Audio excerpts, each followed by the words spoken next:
السلام عليكم ورحمة الله وبركاته. إن الحمد لله نحمده ونستعينه ونستغفره ونعوذ بالله من شرور أنفسنا ومن سيئات أعمالنا. من يهده الله فلا مضل له ومن يضلل فلا هادي له. أشهد أن لا إله إلا الله وحده لا شريك له وأشهد أن محمدا عبده ورسوله. أما بعد. إخواني في الدين أكرمني الله وإياكم.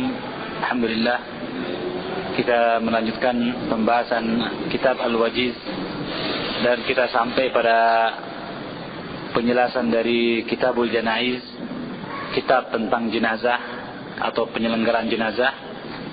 Tepatnya kita akan masuk pada halaman 168 dari kitab. Pembahasan tentang abwabun janaiz. Itu saja dasar masalah ini adalah Allah Subhanahu wa taala, kullu nafsin dha'iqatul maut. Setiap jiwa akan merasakan kematian, ya. Maka tentunya perkara kematian merupakan ujian dari Allah Subhanahu wa taala. Wa nabluwannakum bil khairi wasyarri fitnah, yang Allah Subhanahu wa taala menjadikan kepada kita tentang ujian berupa kematian dan kehidupan.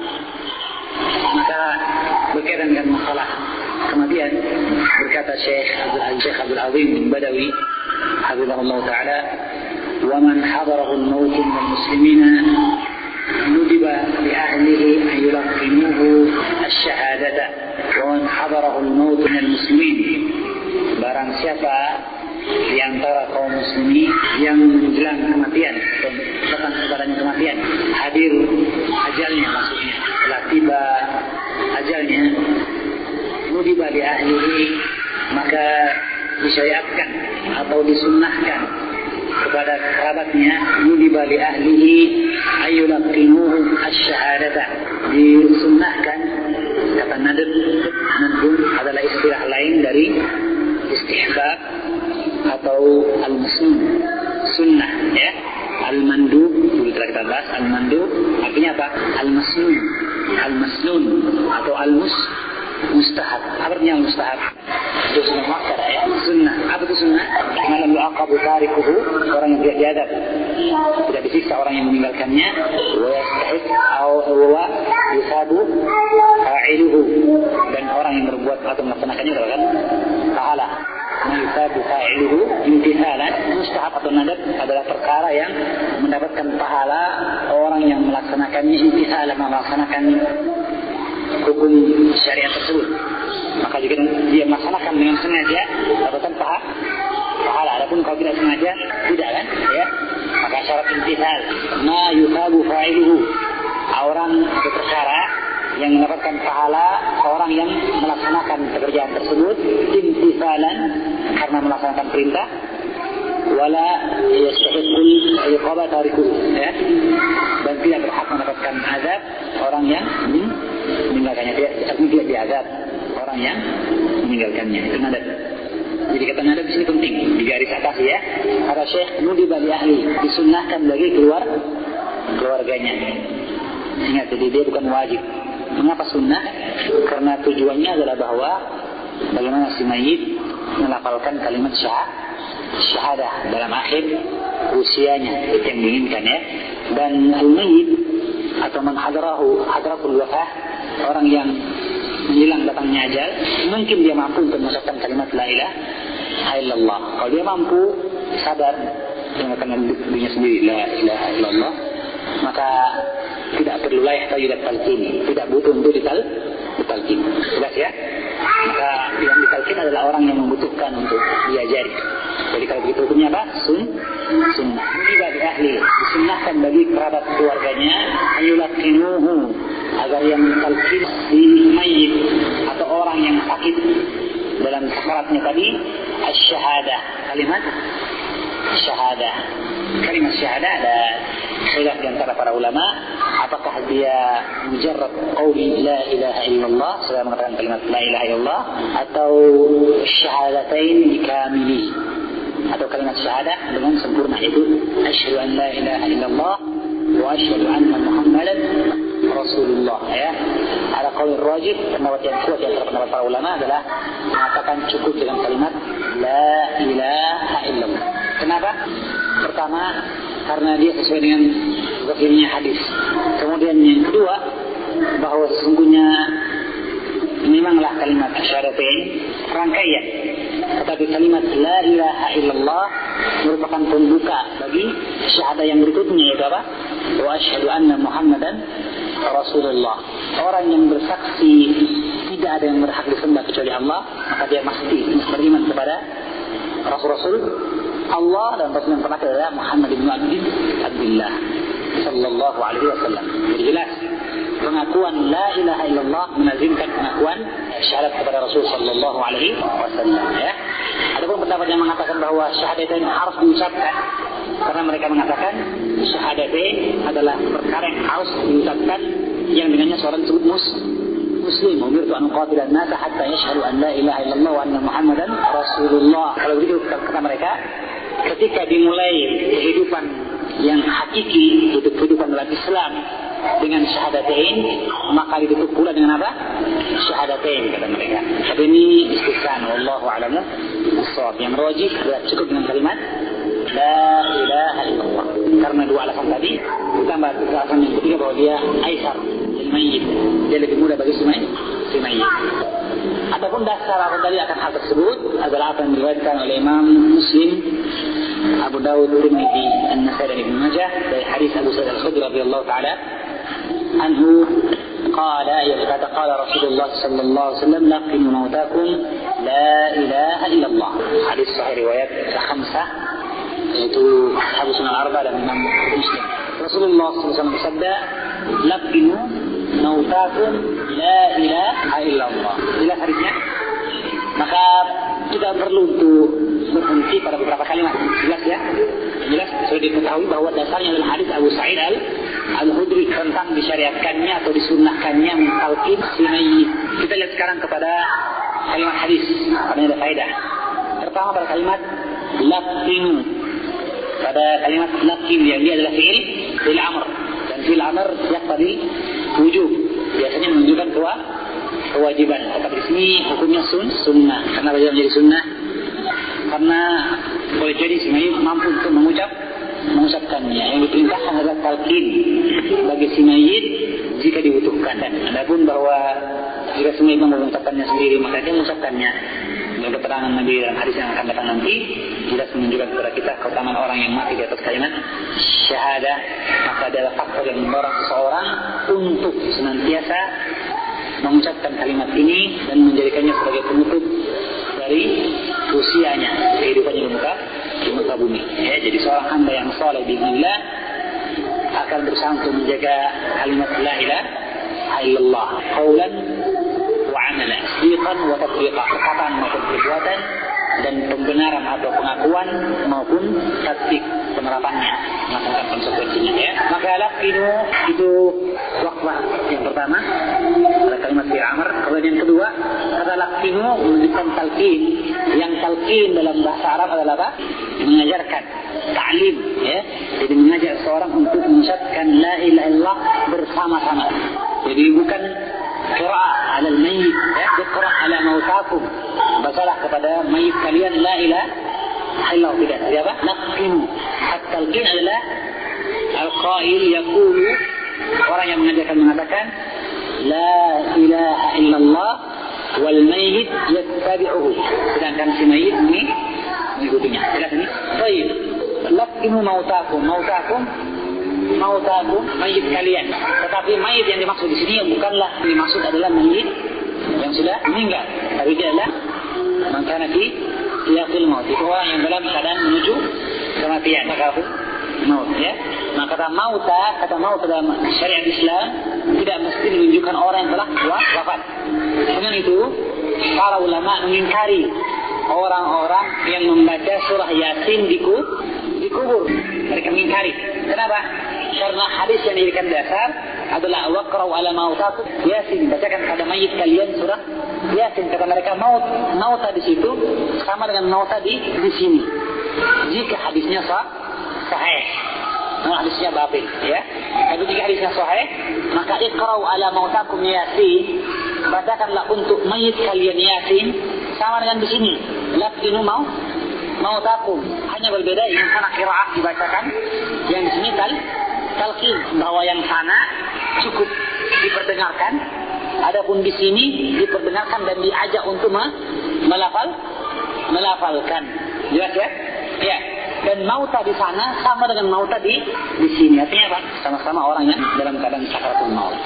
Ya. Oleh karena sebagian ulama tetap melihat bahwa qiraatul yasin inda al-maut atau inda sakarat yahawin sakaratul maut, bahwa membaca surah yasin ketika sakarat akan meringankan sakaratul maut itu. Wallahu a'lamu bissawab. Tapi bahwa yang rajih hadisnya lemah, la takunu bihi al-hujjah, tidak layak dijadikan sebagai dalil dalam masalah ini. Wallahu a'lamu bissawab. Waktu yang ketiga adalah pada kalimat mautakum. Apa artinya mauta? Orang yang akan meninggal, bukan orang yang sudah meninggal, bukan ya. Mautakum. Yang terakhir kalimat la ilaha illallah. Rahman al-Mubarakfuri dalam kitabnya Tuqat Syarah Miskat, ya, Syarah Miskatul Masabih, dan beliau membawakan yang panjang lebar pendapat para ulama dan perselisihan mereka seputar kalimat la ilaha illallah. Di mana sebagian ulama mengatakan la ilaha illallah hanya ikhtisar, ringkasan. Yang dimaksud adalah lafzul mautakum syahadatain. Ajarkan kepada si mayit kalian kalimat syahadah kata mereka. Itu pendapat sebagian ulama. Tapi telah disebutkan tadi, pendapat yang kuat adalah pendapat yang mengatakan cukup dengan kalimat la ilaha illallah li zahiril hadis. Karena zahirnya hadis seperti itu. La ilaha illallah. Juga akan datang nanti hadis yang kedua, ya, hadis Mu'adz bin Jabal. Kemudian bahwa apalagi dari dasar yang lain, takbir. Mengapa yang diajarkan hanya la ilaha illallah, bukan syahadatain? Pertama tadi kita sebutkan karena zahirnya hadis seperti itu. Terus yang kedua, tangkaplah ilmu itu yang menulisnya, ya, memudahkan bagi si mayit. Karena si mayit tidak mungkin diberikan beban yang banyak manakala dia dalam keadaan sakarat. Dan yang ketiga, ya, bahwa pada kalimat la ilaha illallah sudah ada pengakuan untuk menyembah Allah sesuai dengan syariat Rasulnya sallallahu alaihi wasallam. La ilaha illallah la ma'budu bihaqqin illallah. Aidan bimada na'budu? Kita mengaku Allah yang harus disembah. Pertanyaan sekarang, bagaimana cara menyembahnya? Apakah dalam syariat nenek moyang kita, hawa nafsu kita? Tidak. Dengan syariat Rasulullah sallallahu alaihi wasallam. Maka la ilaha illallah melazimkan syahadah yang kedua, yaitu Muhammad Rasulullah. Maka dia mengandung hal itu. Wallahu a'lamu bissawab. Tapi ingat, bukan berarti bahwa di tempat-tempat yang haruslah diucapkan syahadatain boleh diganti dengan kalimat la ilaha illallah. Ingat ya, sekali lagi bahwa kalimat la ilaha illallah dalamnya terkandung pengakuan Muhammadan Rasulullah. Muhammadun Rasulullah. Paham ya? Kalimat la ilaha illallah terkandung pengakuan akan syahadah yang kedua. Tetapi ini bukan berarti di tempat yang disyariatkan mengucapkan syahadatain secara lengkap kita menggantinya dengan la ilaha illallah. Dan alasan kan konsekuensinya begitu. Ya. Jelas ini? Oleh karena itu seorang yang masuk Islam tidak masuk Islam tanpa mengucapkan syahadatain dengan kedua lafalnya, bukan la ilaha illallah. Yang terakhir, berapa kali ucapan la ilaha illallah dibaca? Satu kali. Ya? Satu kali. Dan ketika dikatakan laqinu mautakum la ilaha illallah, sebagian ulama atau sebagian orang menganggap bahwa berarti di sini disyariatkan untuk talqin sebanyak-banyaknya. Dia manzilatil zikr, kedudukannya seperti zikir, ya? Dan memperbanyak lidah dengan berzikir bagus satu saja, ya kan? Apalagi ketika seorang menuju kepada kematian, la ilaha illallah, kan dia zikir. Afdal ma qultu ana wan nabiyuna yauma Arafah la ilaha illallah wahdahu la syarika lah, ya kan? Maka dia zikir yang paling utama la ilaha illallah. Ya, maka sebagian orang berpendapat bahwa la ilaha illallah dibaca terus menerus. Tetapi ini pun pendapat yang keliru. Yang benar bahwa la ilaha illallah diucapkan cukup sekali dan dia dijadikan akhir ucapan si mayit. Artinya jika si mayit telah mengucapkan la ilaha illallah, faliman laqana al-mayyita ay yaskuta, maka bagi orang yang mentalqin si mayit tadi untuk diam, jangan dicecar lagi. Bilang, ya, lakin mautakum, jangan terus menerus. Kenapa? Karena dia khawatirkan dari bentuk belajar, bosan, kalau terus dipaksa atau terus dia mengucapkan la ilaha illallah. Dari tadi saya sudah bilang tadi. Kalau dia bilang seperti ini, jadilah ucapan yang terakhir apa? Dari tadi saya bilang itu, ya. Bukan la ilaha illallah. Oleh karena itu, maka ditalkinkannya si mayit dengan la ilaha illallah adalah sampai dia mengucapkan la ilaha illallah sekali. Jika telah selesai, maka kemudian dia tidak diajak berbicara lagi. Ya. Jasmi. Apa dasarnya? Dasarnya adalah apa yang datang dalam kalimat berikutnya. Kata Syekh, wa innama amara an-nabiy sallallahu alaihi wasallam bitalqin raja'a an yakuna akhir kalam al-mayyit la ilaha illallah. Fa an Mu'adz bin Jabal radhiyallahu ta'ala anhu qala Rasulullah sallallahu alaihi wasallam man kana akhir kalamihi la ilaha illallah dakhala al-jannah. Sahih riwayat Abu Daud. Kata Syekh Abdul Azim, dan hanyalah Rasulullah memerintahkan mentalkin si mayit dengan harapan agar ucapan yang terakhir dari si mayit adalah la ilaha illallah. Kenapa? Karena adanya hadis Mu'adz bin Jabal sallallahu alaihi wasallam bersabda, barang siapa yang akhir ucapannya la ilaha illallah, maka dia akan masuk ke dalam jannah. Man kana akhiru kalamihi. Maka pada hadis yang kedua ini dua perkara yang perlu diatasi. Pertama pada kalimat man kana akhiru kalami. Kalimat akhiru dan kalimat apa? Yang terakhir, yang kedua la ilaha illallah dakhala al-jannah. Maka kalau begitu terdapatkan pertama bahwa ucapan la ilaha illallah sudah cukup. Kayak tadi kan? Bukan man kana akhiru kalami la ilaha illallah wa Muhammadun Rasulullah, tidak. Cuma apa? La ilaha illallah. Ini yang pertama ya. Yang kedua bahwa dia adalah akhiru al-kalam. Dia adalah ucapan yang terakhir. Itu berarti bahwa apa? Jika si mayit telah mengucapkan la ilaha illallah, konsekuensi dari talqin adalah apa? Dia haruslah dihentikan. Jika qala al-mayyit bila ilaha illallah, jika talaqqadha al-mayyit bila ilaha illallah, maka al-mulaqqin an yaskuta. Bagi orang yang mentalqin untuk diam. Jelas pertanyaan sekarang. Bagaimana jika si mayit berbicara setelah ditalqin dia la ilaha illallah, la ilaha illallah, terus diam, dia bilang hauskah, mana ini anakku ya? Apa yang harus dilakukan? Talqin lagi. Itulah yang diinginkan di sini ya. Kenapa? Untuk menjadikan akhir ucapannya la ilaha illallah. Oleh karena itulah disinilah pentingnya seorang yang mendampingi seseorang yang sedang dalam keadaan sekarat. Baik sekali. Kenapa? Untuk kemudian dia melihat keadaan sekarat, kemudian mengambil iktibar dengannya, ya. Akhiru dzikra hadin ladzat al-maut Nabi. Dan yang kedua adalah bahwa dengan kehadirannya di samping si mayit, dia bersiap untuk mengajarkan si mayit kalimat la ilaha illallah, untuk mengantarkan agar akhir ucapannya adalah kalimat la ilaha illallah. Baik, haidza qada wa aslama ar-ruhu fa'alaihi iddatu asya'. Adapun jika dia telah wafat, tadi sebelum wafatnya, ya. Syekh Abdul Aziz bin Balawi meringkas pembahasannya dari kitab Ahkamul Janaiz Syekh Al-Albani, ya. Sesungguhnya di sana ada perkara-perkara yang lain sebelum masuk kepada masalah apa yang menjadi kewajiban setelah datangnya kematian itu kan? Ya. Apa yang lain? Menyelesaikan hutang. Ya. Sebelum wafatnya. Sakit maksudnya ya. Si sakit. Wasiat ya. Menyampaikan kepada dia jika ada yang ingin diwasiatkan si mayit ya. Apalagi? Hutang, wasiat. Apalagi? Ketika seorang masih dalam keadaan sekarat.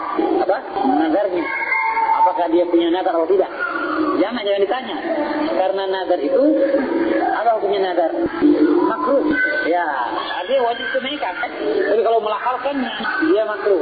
Maka jangan ditanya dia tentang masalah nazar ya. Kecuali kalau dia punya nazar memang sebelumnya ya, yang belum dia tunaikan, kita ingatkan agar dia tunaikan di antara nazar-nazar yang mungkin pernah dia lakukan. Kalau dia punya nazar ya, itu pun punya nazar yang dalam ketaatan. Allah alam bisawab. Apalagi ya, mengingatkan kepada keluarganya agar tidak diratapi. Karena Nabi mengatakan innal mayyita la yu'adzabu kai ahlihi alaihi. Sesungguhnya si mayit akan diazab oleh Allah karena tangisan keluarganya terhadap dia. Nauzubillah min dzalik. Ya, tetapi tidak semua mayit tersiksa. Para ulama al-hafiz memilih di antara 8 pendapat, 2 pendapat atau 3 yang mendekati kepada mana hadis beliau, yaitu adalah bahwa si mayit yang tidak berwasiat kepada keluarganya sedangkan meratap seperti itu merupakan kebiasaan keluarganya, atau si mayit yang tidak mengingatkan keluarganya, sedangkan meratapi itu adalah kebiasaan dari masyarakat sekitarnya, atau bahwa si mayit yang berwasiat untuk diratapi. Dua atau tiga pendapat yang paling dekat dengan makna hadis. Adapun mayit yang sudah mengingatkan keluarganya dan melarang mereka, tapi keluarganya masih tetap melakukan, maka si mayit lepas dari azab. Wallahu a'lamu bissawab. Kenapa? An la taziru waziratun wizra ukhra, an laysa lil insani illa ma sa'a. Tidaklah ada pada seseorang kecuali apa yang telah dia kerjakan. Alla taziru waziratun wizra ukhra. Tidaklah seseorang jiwa yang berdosa menanggung dosa orang yang lainnya. Wallahu a'lamu bissawab. Ada perkara yang paling penting yang lupa dari sekian poin yang disebutkan tadi, yang haruslah diingatkan sebelum, atau yang harus dikerjakan oleh si mayit sebelum datangnya ajal. Harta warisan dibagi, belum meninggal sudah dibagi. Aduh, kalau tadi mau makan cepat-cepat, ini mau harta cepat-cepat. Ayo bertobat. Barakallahu fiik. Bagus juga ya. Ada yang paling pokok sebenarnya yang inginkan apa itu? Yaitu ya husnuzan billah. Rojaknya dibesarkan kepada Allah Subhanahu wa ta'ala. Diwasiatkan oleh para ulama salaf. Enggak sekali kalian wafat kecuali dalam keadaan berhusnuzan kepada Allah Subhanahu wa ta'ala. Maka husnuzan kepada Allah itu penting. Itu apa? Kita mengakui akan dosa dan kesalahan kita dan bertobat dari hal itu. Kemudian kita yakin bahwa Allah Maha Pengampun dan Allah merahmati hambanya yang memohon rahmatnya.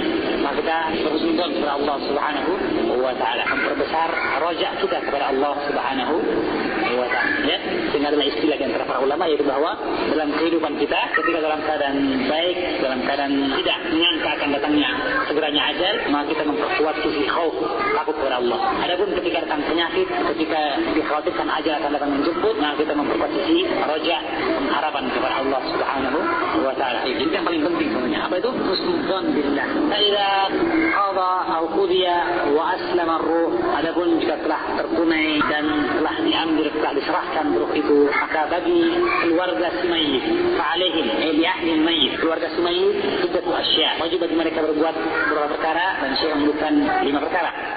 Yang pertama, al-awwal wa tsani ay yakmidu aynaihi wa yad'u lahu. Menutupi mata si mayit dan mendoakan baginya. Dasarnya adalah hadis sahih riwayat Muslim, Abu Daud dan yang lainnya dari hadis Ummu Salamah tentang kisah kematian suaminya Abu Salamah. Berkata Ummu Salamah, "Dakhala Rasulullah sallallahu alaihi wasallam ala Abi Salamah wa qad shaqqa basaruhu." Nabi datang kepada Abu Salamah ketika matanya sudah terpecah. Artinya pandangannya sudah buyar. Artinya apa? Sudah sekarat. Maka Nabi akmadahu, menutupi matanya. Menunjukkan sunnah yang pertama bagi orang yang mendapati jenazah adalah apa? Menutupi matanya. Takmidul ainain. Ya. Kemudian summa qala, kemudian Nabi bersabda, "Inna ruha idza qubida tabi'ahu al-basar." Sesungguhnya ruh jika dicabut, maka akan mengikuti ruh itu mata. Kalau mata akan mengikuti ruh.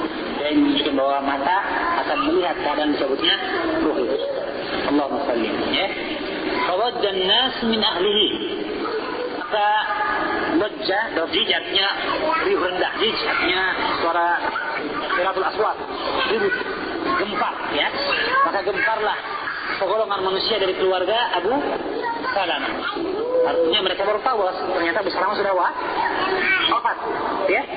Dan biasa kalau orang dengar si fulan wafat, apa yang terjadi? Ya, menangis, menjerit kan, ya. Atau masih nunggu, belum, masih tenang-tenang saja. Atau menangis tapi bersaisak. Sesungguhnya roh jika dia wafat akan diikuti oleh mata. Berarti sudah apa nih? Sudah mati. Maka tidaklah ya, menjerit, ya. Maka wajjah nasun min ahlihi faqala, maka Rasulullah mengingatkan, la tad'u ala anfusikum illa bi khair. Janganlah kalian mendoakan untuk diri kalian kecuali kebaikan. Jangan bilang celaka, jangan bilang ya kasihannya dan sebagainya, tidak, ya. Fa innal malaikata yu'minuna ma taqulun. Sebab sesungguhnya malaikat mengaminkan apa yang kalian ucapkan. Mengaminkan artinya apa? Membantu doa dengan mengatakan Allahumma stajib, ya Allah kabulkanlah. Tsumma qala, kemudian Nabi bersabda, Allahumma kulli abi salam, ya Allah ampunilah abi salam. Nah, ini doa yang disyaratkan, ya. Jika yang meninggal Abu Fulan, Allahumma kulli abi Fulan. Jika yang meninggal Alan Yunus misalnya, Allahumma qir li Yunusa, ya. Allahumma qir li Fulan, ya. Allahumma qir li abi Salama warfa darajatahu fi al-'illiyyin, dan angkatlah derajatnya di al-mahdiyyin, di mahdiyin, ya, bersama orang-orang yang hidayah. Wa khluqhu fi aqibihi fil ghabirin, dan wa khluqhu fi aqibihi, dan berikanlah dia pewaris. Wa khluqhu, orang yang meneruskan usahanya, fi aqibihi, aqib tumit, artinya apa ini? Keturunannya, minal madin, dari yang tersisa. Artinya apa? Berikanlah pengurus, jadikanlah seseorang yang akan mengurus aqibihi, apa dari keturunannya, al-ghabirin, yang ditinggalkannya. Dan akhirnya Allah menghendaki saya yang mengurusnya, Rasulullah sallallahu alaihi wasallam, ya. Waqfir lana wa lahu ya Rabbal alamin, ampunilah kami dan baginya ya wahai Rabbul alamin. Wafsah lahu fi qabri wa nawwir lahu fihi, luaskanlah dalam kuburnya dan berikanlah cahaya baginya, ya. Baik, 1, 2. Apa yang pertama tadi? Menutup mata. Kedua, mendoakan, ya. Ketiga, ayyughtuhu bi thawbin yasturu jami'a badanihi, yaitu menutupinya dengan kain yang menutupi seluruh tubuhnya. Ketiga adalah apa? Menutupi dengan kain yang menutupi seluruh tubuhnya. An Aisyah radhiyallahu ta'ala anha anna Rasulullah sallallahu alaihi wasallam hina tufiya sujja bi burudi hibra. Dari Aisyah radhiyallahu ta'ala anha bahwasanya Rasulullah tatkala beliau wafat, sujjia, artinya sujjia ditutupi secara istilahnya di orang Jawa dikemuli, jadi selimutkan dadanya diburu di hibra. Burud hibra adalah kain burud yang dibuat di Yaman, yang dia adalah kain putih yang bergaris-garis hitam, yang nantinya akan menjadi salah satu di antara kain kafan Nabi sallallahu alaihi wasallam, ya. Kemudian yang keempat, ya'jilu bi tajhizihi wa ikhrajihi, mempercepat persiapan jenazah dan mengeluarkannya. Persiapan artinya apa? Tajhiz artinya apa? Mempersiapkan, memandikan dan sebagainya. Sehingga kalau seandainya jenazah itu dalam keadaan sakit sebelumnya, setelah wafatnya dan sebagainya, maka yang sebenarnya cara yang paling tepat adalah melepaskan seluruh pakaiannya, mumpung belum begitu kaku jenazah setelah wafat, ya, setelah sah dia wafat. Jangan ketika belum masih sekarat, ya. Nanti protes mayatnya, belum cepat dulu, ya. Maka setelah sah dia meninggal baru dilepaskan. Kenapa dilepaskan lebih dahulu? Agar tidak kaku, karena belum kaku tubuhnya, kan, sehingga kain yang dipakai dilepaskan bisa dimanfaatkan oleh orang lain. Maka adalah khurafat bahwa pakaian yang dipakai ketika datang ajal tidak boleh dipakai, nanti kena ajal juga. Justru dia adalah bagus untuk dipakai oleh orang lain, apalagi setelah kita di Aceh sedang membutuhkan pakaian sekarang. Maka kalau begitu dilepas, ya. Kalaupun ternyata lupa dan sebagainya, ya barulah nanti digunting atau sudah keras, ya. Setelah dilepas baru ditutup dengan kain yang panjang untuk di seluruh tubuhnya. Setelah itu maka disyariatkan untuk segera menyelenggarakannya. Bukan seperti kebiasaan kita di mana jenazah istilahnya mandi salah dulu, mandi asal mandi. Nanti kalau mau dikuburkan besok, baru lagi siangnya dimandikan ulang, mandi bersih sebelum untuk dikafani katanya. Berarti itu, kan, sudah bisa disiapkan, dimandikan dengan mandi yang sah. Setelah itu nanti dikafani, ya. Karena disunahkan untuk menyegerakannya. Kenapa? Karena dalam hadis riwayat Abu Hurairah, Nabi SAW bersabda, "Asri'u bil janazah." Segerakanlah penyelenggaraan jenazah. Hadisnya sebenarnya mengenai mempercepat langkah mengantar jenazah ke kuburnya. Kata Nabi, "Asri'u bil janazah." Bersegerakanlah dalam mengantar jenazah. Beberapa ulama mengatakan hadis ini juga merupakan dalil yang menunjukkan disunnahkannya penyelenggaraan jenazah. Kenapa? Karena tidaklah mungkin sempurna penyegerakan mengantar ke kuburnya tanpa menyegerakan penyelenggaraan jenazahnya. Ya. kan tidak mungkin sebelum memandikan dibawa ke kubur, ya. Sedangkan perintah untuk menyegerakan ke kubur melazimkan berarti apa? Menyegerakan juga memandikannya, menyegerakan juga apa? Mengkafaninya. Ya, nasnya hadis tentang menyegerakan mengantar jenazah ke kuburnya. Ikhraj ilal maqbarah. Jelas ini. Tapi dia melazimkan penyegeraan apa? Hadis. Kenapa? Ma la yatimul masyru' illa bihi fahuwa masyru'. Suatu perkara yang tidaklah sempurna, perkara yang disyaratkan kecuali dengannya, maka hukumnya pun menjadi disyariatkan. Bahwa menyegerakan mengantar ke kubur tidak akan sempurna tanpa menyegerakan penyelenggaraan. Kalau gitu apa hukumnya menyelenggaraan sunnah? Bagaimana ya? Ini juga sunnah. Baik. Kemudian memberikan alasan. Kata beliau, fa in taku salihah.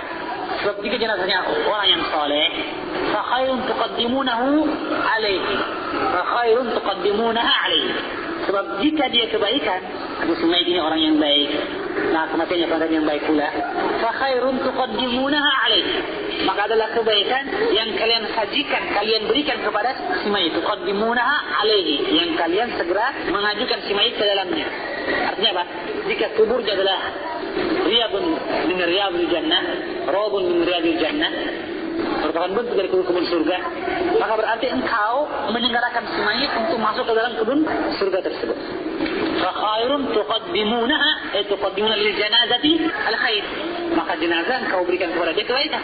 Sebaliknya kata Nabi, wa in taku syarran, jika dia adalah kejelekan, wa in taku ghaira dzalika fa syarrun tad'unahu an riqabikum. Maka dia adalah kejelekan yang kalian lepaskan dari pundak kalian ke beban. Oh subhanallah. Maka ini menunjukkan pada kita perintah untuk menyegerakan, mengeluarkan yang melazimkan, yang mengharuskan, menyegerakan pula penyelenggaranya. Yang berikutnya yang keenam, yang terakhir, yang terakhir, ayubadira ba'dhum biqada'i bainihi malihi walau ata alaihi kullu. Itu untuk bersegera sebahagian di antara kerabat si mayit untuk membayar utang-utang si mayit dari hartanya, min malihi. Jelas ini? Ya, itu menyegerakan membayar utang. Siapa yang bayar? Keluarga tentu saja. Dibayar dari mana? Atas mayit. Sebelum atau sudah pembagian waris? Sebelum. Walau ata alaihi kullu, meskipun akhirnya harta mayit habis semuanya untuk bayar utang. Ini berat sudah. Ya. Sini banyak sekali tindakan kezaliman di antara kaum muslimin kepada si mayit. Bahkan terkadang dari kerabat dekat sendiri itu anak-anaknya. Itu apa? Si mayit misalnya meninggalkan utang. Di samping itu juga meninggalkan sebuah rumah misalnya atau sebidang tanah. Maka terkadang si waris si mayit tetap bertahan, tidak menyegerakan membayar utang si mayit dengan alasan bahwa kalau kami jual tanahnya, kami tidak punya apa-apa lagi. Kalau dijual rumahnya, kami tidak punya tempat tinggal lagi. Akhirnya mereka apa? Mereka mencicil utang si mayit dengan harapan tetap menggunakan rumahnya. Padahal rumah itu rumah siapa sebenarnya? Rumah bagian dari harta si mayit. Maka si mayit berhak untuk dibebaskan dari adab di kuburnya dengan ditunaikannya utang, meskipun dengan menjual apa yang menjadi harta warisan seharusnya. Jelasin. Karena itu bukan harta sang anak, tapi harta orang tua. Anta wa maluka li abika, kata Nabi. Engkau dan hartamu adalah milik orang tuamu. Ini tidak. Orang tuanya dan harta orang tuanya milik dia. Atau paling tidak dia mengatakan orang tua saya, harta orang tua saya milik saya. Kalau dia mati meskipun punya utang, ambillah ditunaikan kapan-kapan kalau lagi lapang. Adapun harta warisan harus dibagi. Ya. Ini keseluruhan. Dan Syekh Muhammad bin Shalih Al-Utsaimin dalam kitabnya Syarh Mumti mengingkari dengan pengingkaran yang tegas dan keras bahwa banyak kelalaian di mana terjadi perebutan di antara ahli waris untuk memperebutkan harta warisan dan tidak peduli dengan utang-utang yang menumpuk mungkin milik si mayit. Maka ini perlu diperhatikan. Nah, kalau perlu dijual, meskipun dia mungkin barang yang belum selesai tertunai, maka dijual untuk memenuhi utang, untuk menutupi apa yang ditinggalkan si mayit dari utang. Tidak boleh si mayit mengatakan tidak, saya kan juga kerja, dipotong saja gaji saya.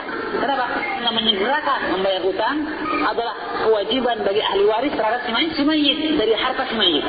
Bahkan ada petunjuk dalam hadis yang sahih di sini dibawakan bahwa jika itu disyariatkan dari harta, jadi membayar utang disyariatkan meskipun bukan dari harta si mayit, apalagi jika dari harta si mayit.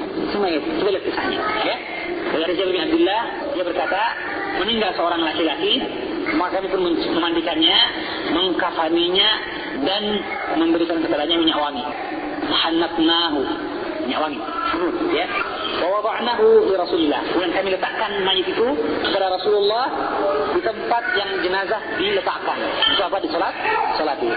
Yaitu di dekat Baqi ada musalla jenazah yang itu adalah tempat salat Id. Maka inda maqami Jibril, di tempat berdirinya Jibril. Kemudian kami memberitahu Rasulullah sallallahu alaihi wasallam untuk salat, maka datanglah beliau. Faja'a ma'ana khuta. Khuta artinya melangkah mungkin, Allah alim ya. Maka Nabi datang kepada kami sambil berjalan. Kemudian dia berkata, la'alla ala sahibikum daina. Kayaknya ada bagi saudara kalian ini utang. Qalu, maka berkata mereka, na'am, dinaran, 2 dinar wahai Nabi. Atakhallafa, maka Rasul mundur. Faqala rajulun minna, maka berkata seorang dari kami yang disebut Abu Qatadah. Berkata seorang sahabat itu Abu Qatadah, ya Rasulullah huma alayya, wahai Nabi, saya yang menanggungnya. Abu Qatadah ahli waris si mayit? Bukan, ya. Tapi dia ingin menanggung utang si mayit. Jadi bukan dari harta si mayit, ya. Maka Rasul berkata, huma alayka wa fi malika wal mayyitu minhuma bari. Kalau begitu, 2 dinar itu adalah utang kamu, diambil dari hartamu, dan si mayit sekarang sudah bebas. Ya, faqala na'am. Kata Abu Qatadah, ya betul, sudah saya setuju. Maka Nabi pun mensalatkannya. Itu di awal Islam ini, ya. Di awal Islam. Adapun di akhir Islam, Nabi tidak tanya lagi siapa yang punya utang. Tidak meninggalkan lagi orang yang punya utang, disalatkan. Kenapa? Karena sudah ada batul mal. Bukan lagi orang yang menanggung, tidak. Tapi batul mal yang menanggung utang orang yang meninggal. Maka ini di awal Islam. Maka kemudian faja'ala Rasulullah idza laqiya Abu Qatadah yaqul. Ini syahidnya. Maka adalah Nabi jika bertemu Abu Qatadah, setiap kali ketemu, maka ia berkata, "Mas sangat dinaran, ya. Apa yang diperbuat 2 dinar? Bagaimana yang 2 dinar itu? Harus dibayar enggak?" Hatta kana akhir dzalika, sampai kemudian akhir dari keadaan tersebut adalah bahwa Abu Qatadah membayarnya. Qadaitu ya Rasulullah, aku membayarnya wahai Rasulullah. Qala, maka dia berkata, al-an hina barid alaihi jilduhu, baru sekarang, ya, setelah dinginnya kulit si mayit, atau sekaranglah tatkala dinginnya kulit si mayit, artinya bahwa dia kena, ya, setelah lepasnya si mayit dari azab. Selama belum tertunai, belum dibayar, maka si mayit tetap diazab dengan azab tidak membayar hutangnya. Nauzubillah min dzalik, ya. Jadi saya dari hadis ini adalah bahwa jika Nabi memerintahkan menyegerakan membayar utang, meskipun bukan dari harta si mayit, orang menanggung. Apalagi jika dia adalah dari harta si mayit, artinya si mayit punya hak untuk bayar. Kalau dia masih hidup, dia akan nuntut di pengadilan, mengatakan mengapa barang saya nggak dijual untuk bayar utang, kalau dia sudah wafat. Maka tentunya yang berdosa adalah siapa? Ahli waris. Ya, semoga Allah mengampuni apa yang menjadi kesalahan dan dosa kita dan menunjuk kaum muslimin kepada perkara yang benar dalam masalah ini. Amin ya rabbal alamin. Yang dari Allah Subhanahu wa taala, yang terjadi dari syaitan, Allah dan Rasul. Subhanahu